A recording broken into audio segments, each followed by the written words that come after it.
फिलहाल के दिनों में ट्रंप टैरिफ और ग्लोबल अनसर्टेनिटीज के बीच भारत एक बड़े माइलस्टोन को अचीव कर चुका है।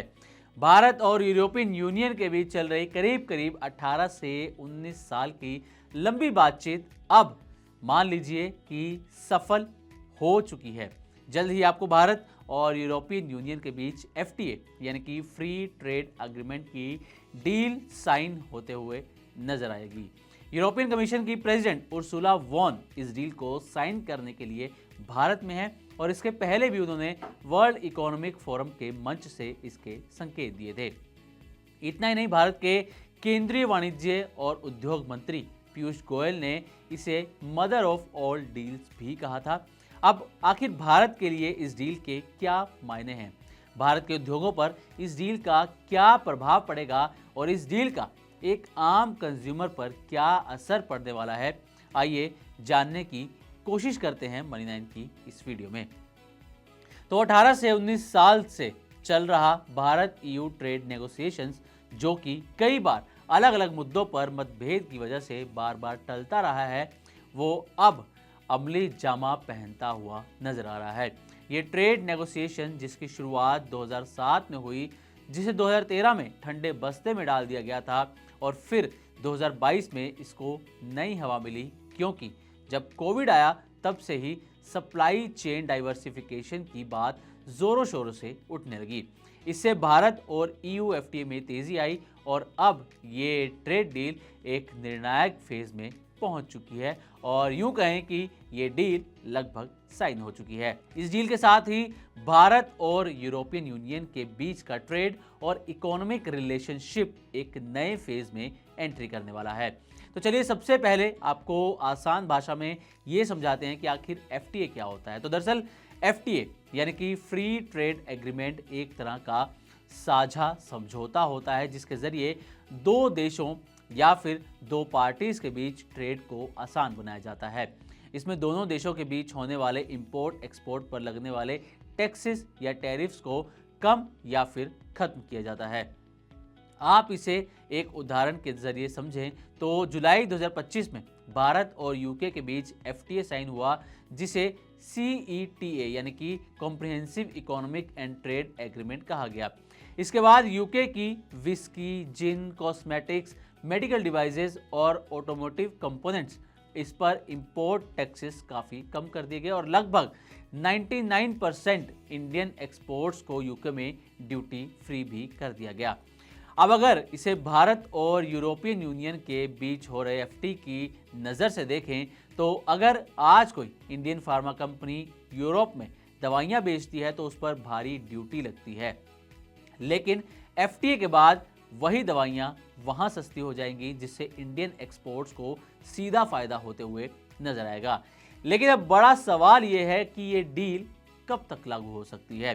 डील साइन तो हो गई है, साइन हो रही है, लेकिन ये लागू कब तक होगी।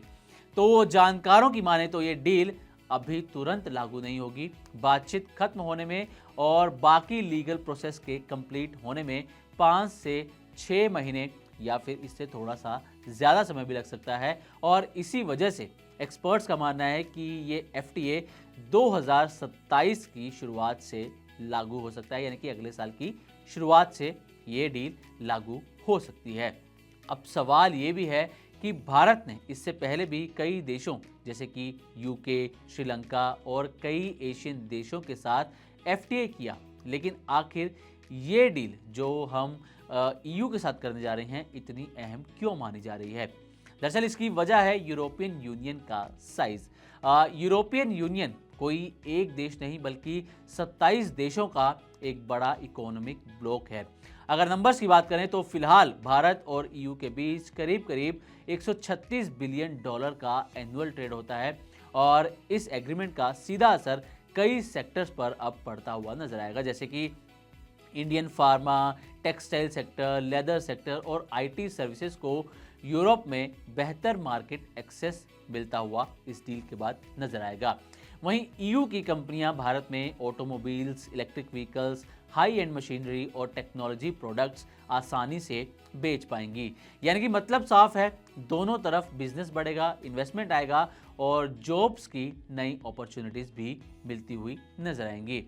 भारत और ईयू के बीच होने वाली इस डील में 18 साल का समय लग गया, लेकिन सवाल यह है कि क्या इससे भारत के डोमेस्टिक मार्केट पर कोई असर पड़ेगा? अगर इस डील के इतने फायदे थे तो इसे फाइनलाइज होने में इतने साल क्यों लग गए? दरअसल एक बड़ी वजह यही थी, सरकार को भारतीय मार्केट्स को बचाना चाहती थी। उसका प्रोटेक्शनिज्म एक बड़ी वजह था। टैरिफ्स, मार्केट एक्सेस और रेगुलेटरी रूल्स को लेकर दोनों देशों में काफ़ी मतभेद थे, लेकिन बदलते global scenario, supply chain issues और जियोपॉलिटिकल रियलिटीज़ ने इसे कहीं ना कहीं पुश किया है। तो कुल मिलाकर भारत ईयू एफटीए सिर्फ एक आम ट्रेड एग्रीमेंट नहीं है, बल्कि ये भारत की लॉन्ग टर्म इकोनॉमिक स्ट्रेटजी का हिस्सा है। अगर ये डील स्मूथली इंप्लीमेंट होती है तो आने वाले सालों में भारत का एक्सपोर्ट बढ़ेगा। इसके अलावा क्योंकि अमेरिका और चीन दोनों से ही भारत और ईयू के बड़े व्यापारिक संबंध हैं, ऐसे में भारत और ईयू के बीच हो रही ये डील सप्लाई चेन डाइवर्सिफिकेशन और कंज्यूमर मार्केट के लिहाज से भी दोनों के लिए एक विन विन सिचुएशन होगी।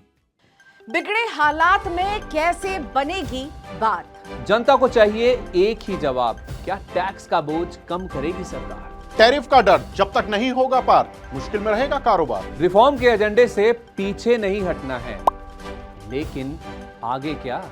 सबका मिलेगा जवाब जब 1 फरवरी को पेश होगा देश का बजट। बजट 2026 का 360 डिग्री कवरेज सिर्फ मनी 9 पर। इकोनॉमी, शेयर बाजार और आपके इन्वेस्टमेंट पर क्या होगा असर, जानिए और समझिए हमारे साथ दिन भर।